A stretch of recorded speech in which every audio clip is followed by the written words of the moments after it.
جہنم کے عذاب کے مختلف شکلوں کا تذکرہ فرمایا تھا۔ یہ بھی بات بتلائی گئی تھی کہ جہنم انتہائی بری ٹھکانہ ہے۔ اللہ رب العالمین اپنے کافر، نافرمان، فاسق و فاجر بندے کو اس جہنم کے اندر داخل کرے گا اور انتہائی سخت ترین عذاب اللہ تبارک و تعالی جہنم کے اندر متعین کرے گا۔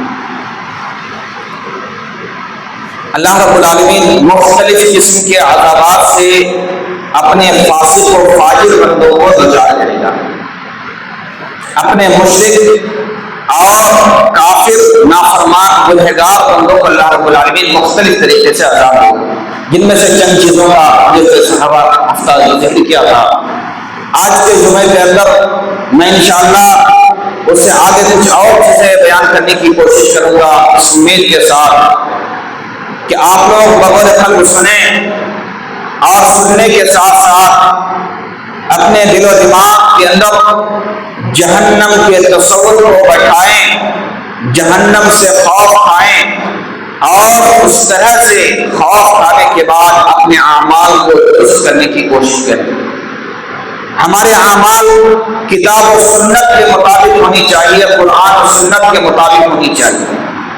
تبھی وہ اعمال اللہ رب العالمین کے یہاں قابل قبول ہوں گے۔ اگر ہمارے اعمال کتاب و سنت کے مطابق نہیں ہے، نبی کریم صلی اللہ علیہ وسلم کے طریقے کے مطابق نہیں ہے، تو وہ اعمال اللہ تبارک و تعالیٰ کے یہاں قابل قبول نہیں ہے۔ لہذا ہمارے لیے ضروری ہے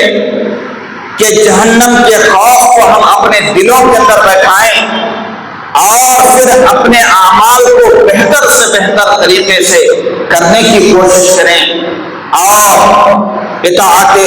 اللہ یعنی اللہ اور اس کے رسول صلی اللہ علیہ وسلم کی اطاعت میں خوب مجاہدہ کریں۔ جہنم سے بچنے کی ہر ممکن کوشش ہمیں اور آپ کو کرنی چاہیے۔ معزز سامعین کرام، جہنم کے عذابوں کا تذکرہ کرتے ہوئے اللہ تبارک و تعالیٰ نے سورہ نساء آیت نمبر 56 کے اندر بیان فرمایا کہ جب اللہ تبارک و تعالیٰ اپنے نافرمان بندوں کو جہنم کے اندر داخل کرے گا،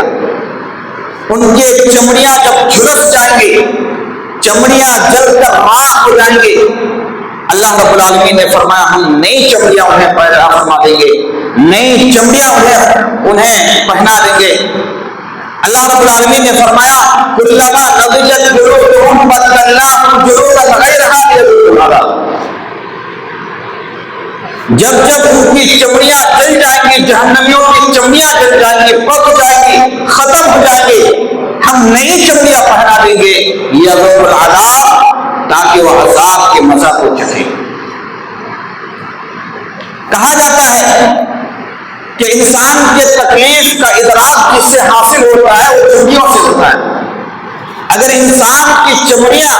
100% جل جائے تو پھر انسان کو تکلیف لاحق نہیں ہوتی۔ اسی وجہ سے اللہ تبارک و تعالیٰ نے کہا کہ جب جب جہنمیوں کے چمڑیاں جل جائیں گے ہم نئے چمڑیاں پہنا دیں گے، تاکہ وہ عذاب کے ادراک کر سکے، عذاب کو محسوس کر سکے۔ اللہ تبارک و تعالیٰ کسی بھی فاسق و فاجر کو جن کو اللہ رب العالمین نے جہنم متعین کر دیا ہے ان کو عذاب میں کبھی بھی تخفیف نہیں کرے گا۔ جہنم کے عذاب کا تذکرہ کرتے ہوئے اللہ تبارک و تعالیٰ نے سورہ فرقان آیت نمبر 13 اور 14 کے اندر بیان فرمایا کہ اللہ رب العالمین جہنمیوں کو ایک تنگ جگہ میں جنزیروں سے باندھ کر کے ڈال دے گا، اور وہ سزا اتنی زیادہ سخت ہوگی، اتنی زیادہ سخت ہوگی کہ مارے شدت کے جہنمی موت کو اٹھا دے، مارے شدت کے، مارے تکلیف کے جہنمی موت کو اٹھاریں گے۔ اللہ تبارک و تعالیٰ نے فرمایا وَإِذَا أُلْقُوا مِنْهَا مَكَانًا ضَيِّقًا مُقَرَّنِينَ دَعَوْا هُنَالِكَ ثُبُورًا لَا تَدْعُوا الْيَوْمَ ثُبُورًا وَاحِدًا وَادْعُوا ثُبُورًا كَثِيرًا۔ اللہ رب العالمین نے فرمایا کہ جب جہنمیوں کو ایک تنگ جگہ میں جنزیروں سے باندھ کر کے ڈال دیا جائے گا۔ جنزیروں سے کیوں باندھ کر کے ڈالا جائے گا؟ تاکہ وہ حرکت نہ کر سکے، ہوتی ہے، جب انسان کو چوٹ لگتی ہے، جب انسان کو تکلیف پہنچتی ہے تو وہ حرکت کرتا ہے تاکہ اس کی تکلیف میں ہلکا پن محسوس ہو یا تکلیف کم ہو۔ استاد جب شاگرد کو بات کا فوراً ہاتھ کھینچ لیتا ہے اور اس کو ہلانے کی کوشش کرتا ہے، ہلاتا ہے تاکہ ان کی تکلیف کم ہو۔ اللہ تبارک و تعالی جہنم کے اندر بندوں کو اتنا مہلت نہیں دے گا کہ جنزیروں سے باندھ کر کے تن کو بھی نقل کرے گا۔ اور علامہ ابن کثیر رحمہ اللہ نے اور دوسرے مفسرین کرام نے یہ نقل کیا ہے کہ تنگ جگہ سے مراد یہاں پر اللہ تبارک و تعالی آگ کے صندوق میں بندوں کو داخل کرے گا۔ آگ کے صندوق میں جنزیروں سے باندھ کر کے ڈالے گا۔ آپ ذرا تصور کر کے دیکھیں، دنیا کے اندر اگر کسی انسان کو ایک صندوق میں بند کر دیا جائے جہاں پر ہاتھ پھیلانے کی جگہ نہ ہو، پیر پھیلانے کی جگہ نہ ہو، تو انسان پر قیامت آ جاتی ہے۔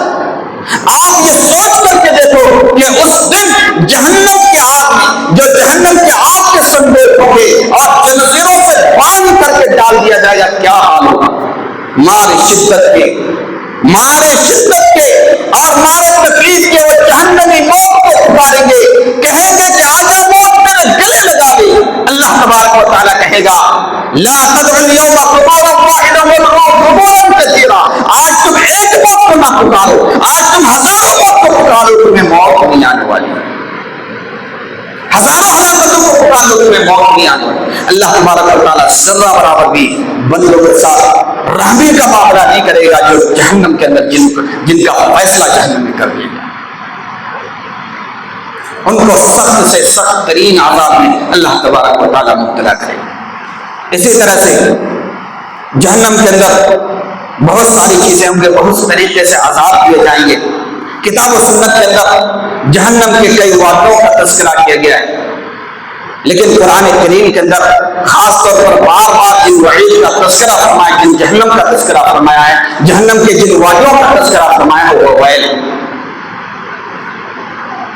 ویل کی تفسیر مفسرین کرام نے دو طرح سے تفسیر کی، ایک ہلاکت و بربادی سے تفسیر کی ہے، اور دوسری تفسیر جس کو امام ابن طبری رحمہ اللہ نے اور دیگر مفسرین کرام نے نقل کیا ہے،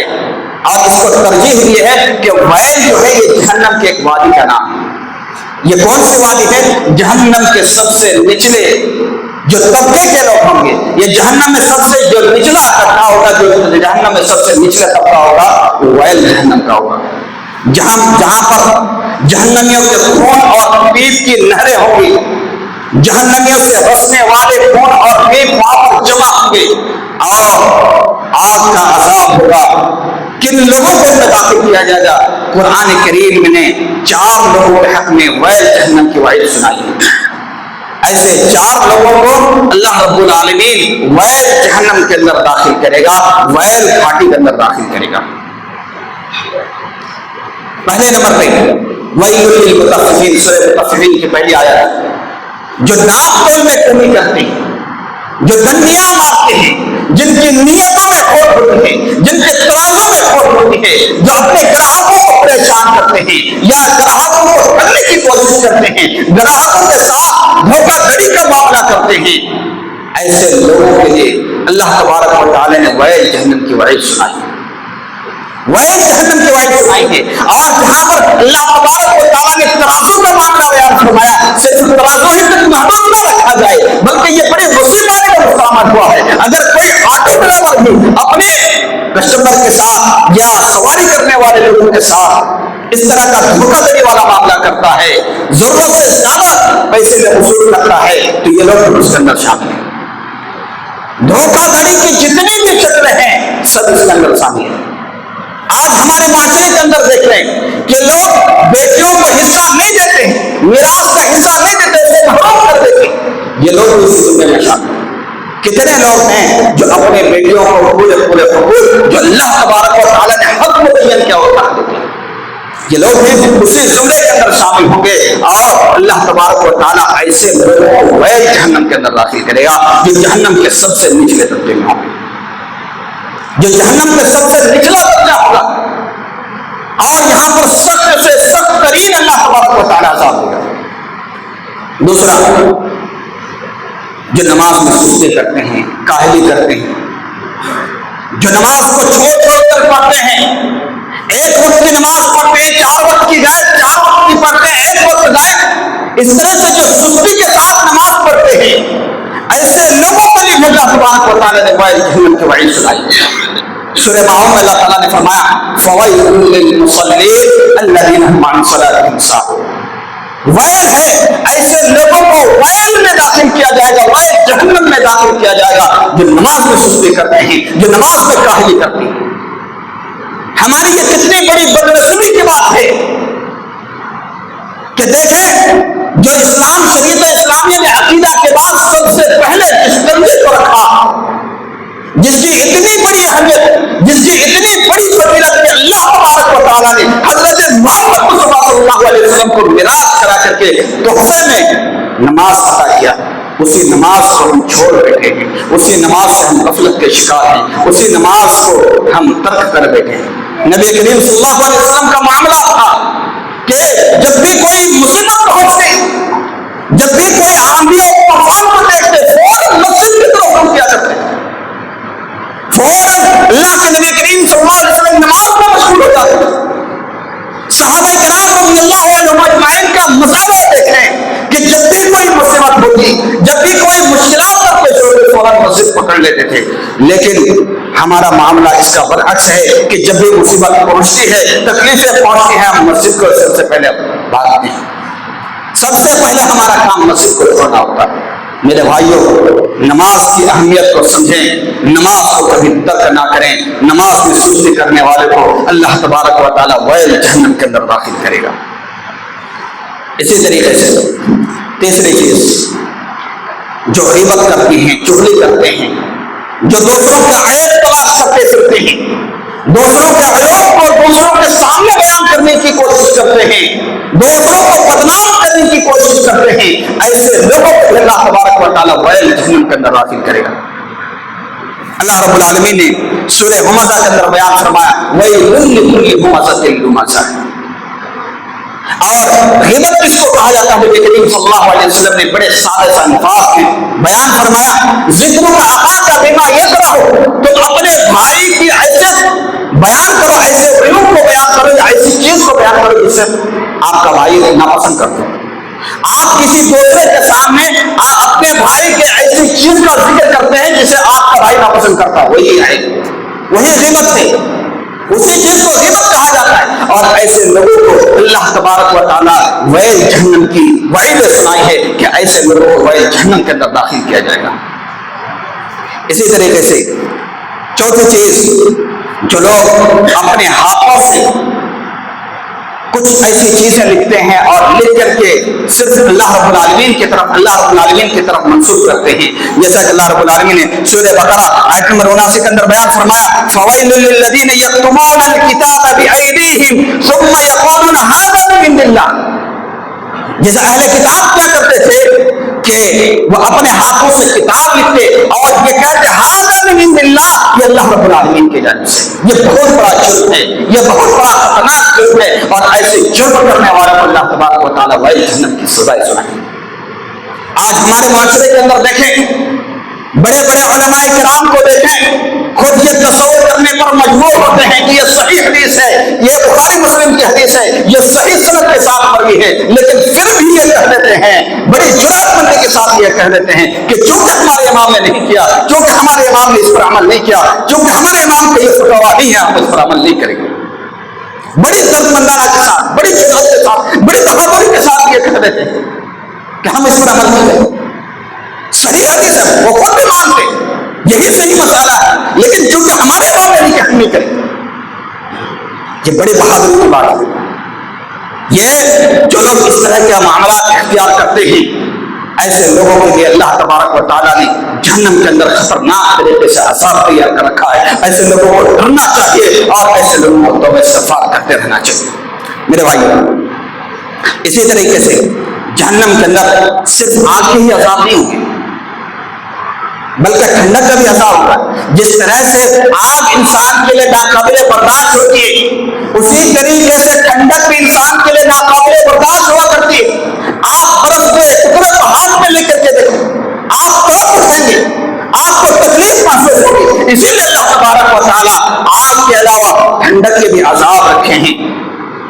نبی کریم صلی اللہ علیہ وسلم نے فرمایا، بخاری کی روایت میں ہے 3269 نمبر کی حدیث ہے کہ اشتقت النار، نبی کریم صلی اللہ علیہ وسلم نے فرمایا اشتقت النار الى ربها فقالت یا ربی اکل بعضی بعضا فآذن لها بنفسین، نفس فی الشتاء ونفس فی الصیف فاشد ما تجدون فی الحر واشد ما تجدون فی الزمہریر۔ اللہ کے نبی کریم صلی اللہ علیہ وسلم نے فرمایا کہ ایک مرتبہ جہنم اللہ رب العالمین سے شکایت کرتے کہ اللہ رب العالمین میرے اندر اتنی زیادہ سختی ہے، میرے اندر اتنی زیادہ درجہ حرارت ہے کہ میرے باپ خواہ حصے کو کھائے جا رہے ہیں، میرے اندر اتنی زیادہ سختی ہے کہ میرے باپ حصے کو کھائے جا رہی ہیں۔ اللہ تبارک و تعالیٰ نے 2 سانس لینے کا حکم دیا، 2 سانس لینے کا حکم دیا، اور نبی کریم صلی اللہ علیہ وسلم نے فرمایا کہ اور جو ٹھنڈیوں میں ایک سانس ٹھنڈی میں لیتا ہو، ایک سانس گرمی میں لیتا ہے، اور اس کی وجہ سے تم سخت سے سخت ٹھنڈی دیکھتے ہو اور سخت سے سخت تم گرمی دیکھتے ہو، گرمی کو محسوس کرتے ہو۔ اس سے پتا چلا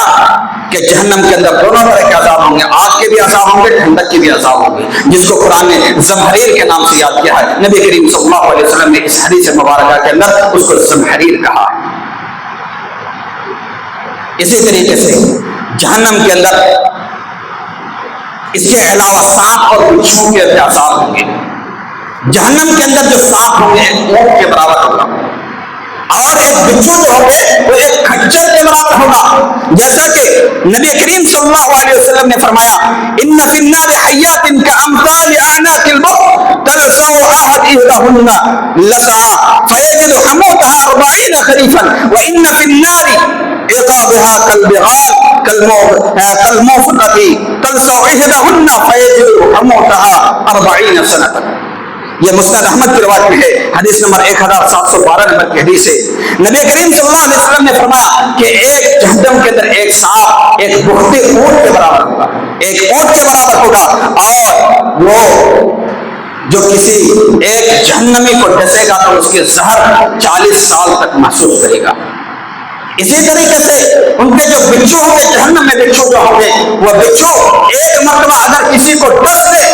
وہ جہنمی کو ایک مرتبہ ڈسے گا تو 40 سال تک وہ اس کے زہر کو محسوس کرتا رہے گا۔ اور اس کے علاوہ بھی اللہ تبارک و تعالیٰ نے اور نبی کریم صلی اللہ علیہ وسلم نے بعض گنہگاروں کے سلسلے میں یہ بیان فرمایا کہ ان کو فلاں عذاب دیا جائے گا۔ یہ تو ساری چیزیں عمومی طور پر ذکر کیا گیا، یہ ساری چیزیں عمومی طور پر ذکر کیا گیا، لیکن اللہ کے نبی کریم صلی اللہ علیہ وسلم نے خاص لوگوں کو بیان فرمایا کہ خاص گناہ کرنے کی بنیاد پر خاص طرح کے عذاب ہوں گے۔ جیسے جو زکوٰۃ ادا نہیں کرتے،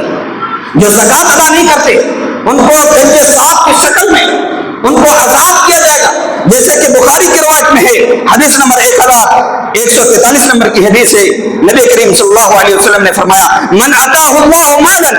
فلم يؤدي زكاته مثل له يوم القيامة شجاعا أبرا له سبيبتان يطوقه يوم القيامة ثم يأخذ بلهزته يعني بشرطيه ثم يقول أنا كنزك أنا مالك۔ کہ جو لوگ زکوٰۃ ادا نہیں کرتے، زکوٰۃ ادا نہیں کرتے، کل قیامت کے روز ان کے زکوٰۃ کے مال کو ایک گنجے صاف کی شکل میں لایا جائے گا، ایک گنجے صاف کی شکل میں لایا جائے گا، جن کے چہرے پر، جن کے سر پر 2 سیاہ نقطے ہوں گے، اور ان کے گلے میں وہ توق بن جائے گا، ان کے گلے میں لپیٹ کر کے ان کے چپڑوں کو پکڑے گا اور کہے گا انا کنزک انا مالک، کہ میں تیرا مال ہوں، میں تیرا خزانہ ہوں، جس کو دنیا کے اندر جمع کیا کرتا تھا۔ میرے بھائیوں، آپ دیکھیں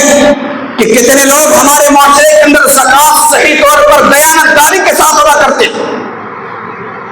اگر اس دنیا کے اندر مسلمان صحیح طور پر زکوٰۃ ادا کرنے لگے، مسلمان صحیح طور پر اپنے دیانتداری کے ساتھ زکوٰۃ ادا کرنے لگے، اس دنیا کے اندر کوئی غریب نہیں بچے گا، کوئی سوال کرنے والے نہیں بچیں گے، کوئی بھیک مانگنے والے نہیں بچیں گے۔ لیکن یہ ہماری کمی ہے، یہ ہماری کوتاہی ہے کہ اللہ تبارک و تعالیٰ نے جس چیز کو ختم کیا تھا ہم نے اس کو بلا بیٹھا ہے۔ اور جو شخص بھی زکوٰۃ ادا نہیں کرتے ہیں اس کو اس طریقے سے خطرناک قسم کے ذریعے سے اللہ تبارک و تعالیٰ سانپ کے ذریعے سے ان کو ڈسوائے گا اور ان کے جبڑوں کو پکڑے گا اور گلے کا توق سانپ بن جائے گا میرے بھائی. اسی لیے ضرورت اس بات کی ہے کہ ہم اللہ رب العالمین کی راہ میں خرچ کرنے والے بنے. اللہ رب العالمین کے راہ میں خرچ کرنے والے بنے. ایک حدیث میں نبی کریم صلی اللہ علیہ وسلم نے فرمایا، غالباً بخاری کی روایت میں ہے کہ اگر تمہارے پاس کھجور کے ایک گٹھلی ہی کیوں نہ ہو، ان کو لے کر کے تم اپنے آپ کو جہنم کے آگ سے بچاؤ. آپ اللہ رب العالمین کے راہ میں صدقہ و خیرات کریں. اللہ رب العالمین کے راہ میں صدقہ و خیرات کریں گے، اللہ رب العالمین آپ کو جہنم سے آزادی عطا فرمائے گا، آپ کے گناہوں اور خطاؤں کو معاف فرمائے گا. 1 روپیہ اگر آپ اللہ رب العالمین کے راہ میں دیتے ہیں، اللہ رب العالمین 700 گنا بڑھا کر کے آپ کو دیتا ہے، اجر و ثواب ادا کرتا ہے. آپ یہ ڈیلی کا معمول بنائیں کہ ہر دن کچھ نہ کچھ ہم اللہ رب العالمین کے راہ میں خرچ کریں. اس سے معاملہ یہ ہوگا کہ آپ کے دل کے اندر جو بخل ہے، آپ کے اندر جو کنجوسی چھا گئی ہے، وہ ساری چیزیں ختم ہوتی چلے جائیں گے اور آپ اللہ رب العالمین کے ہاں ایک بہت بڑا ذخیرہ، نیکی کا ذخیرہ اکٹھا کر لیں گے. اس لیے اس چیز پر ہمیں عمل کرتے رہنا چاہیے.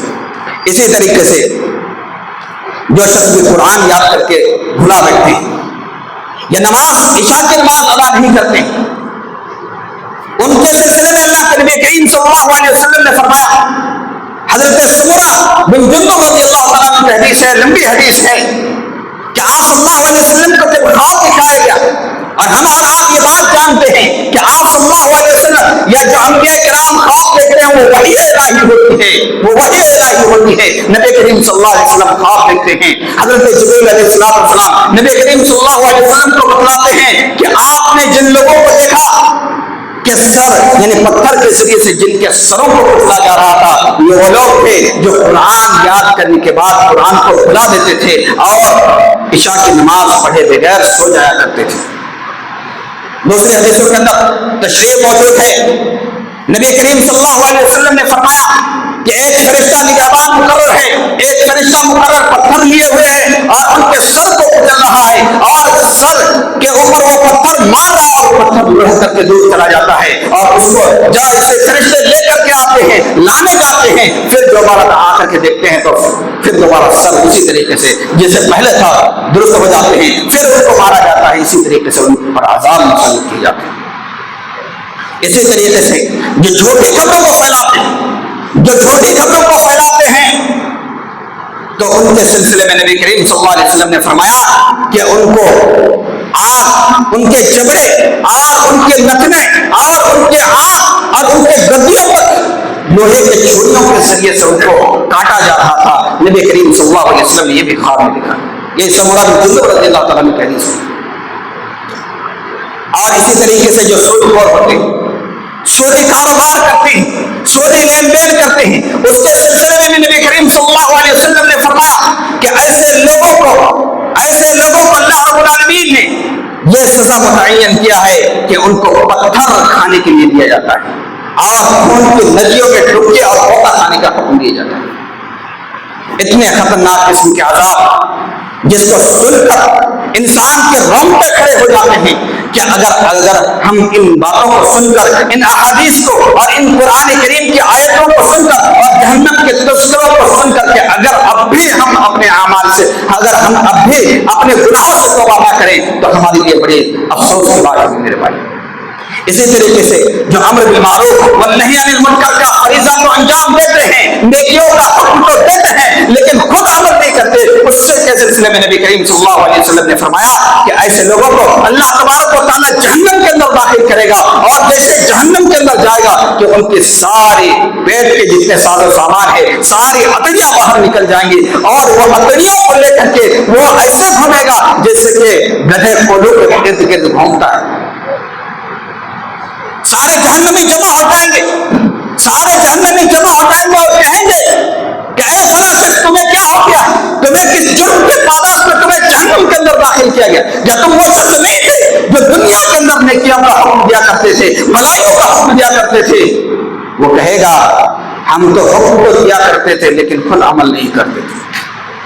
ہم حکم تو دیا کرتے تھے لیکن خود عمل نہیں کرتے تھے. اس لیے ضرورت اس بات کی ہے کہ آپ جس چیز کا حکم لوگوں کو دے رہے ہیں سب سے پہلے آپ خود اس پر عمل کریں. سب سے پہلے آپ خود اس پر عمل پیرا ہوں. اگر آپ عمل پیرا ہوں گے تو یقیناً آپ کی باتوں کا بھی اثر ہوگا اور لوگوں میں آپ کی عزت اور وقار بھی باقی رہے گی اور لوگ آپ کی بات کو مان کر کے آپ کے متبع بنیں گے. آپ کی بات کو مان کر کے قرآن و سنت کے مطابق چلنے کی کوشش کرتے رہیں گے میرے بھائی. اسی طریقے سے جو شخص بھی خودکشی کر کے اپنی جان کو گوا بیٹھتے ہیں اس کے سلسلے میں بھی نبی کریم صلی اللہ علیہ وسلم نے فرمایا کہ ایسے لوگوں کو اللہ تبارک و تعالیٰ نے ایسے عذاب میں متعین کر رکھا ہے کہ جو شخص جس چیز سے خودکشی کیا ہے اسی طریقے سے وہ اسی چیز کے ذریعے سے جہنم یعنی وہ ہمیشہ تک وہ لمبے مدت تک وہ اسی طریقے سے عذاب میں مبتلا رہے گا. اور اگر کوئی انسان گلا گھونٹ کر کے مرا ہے تو وہ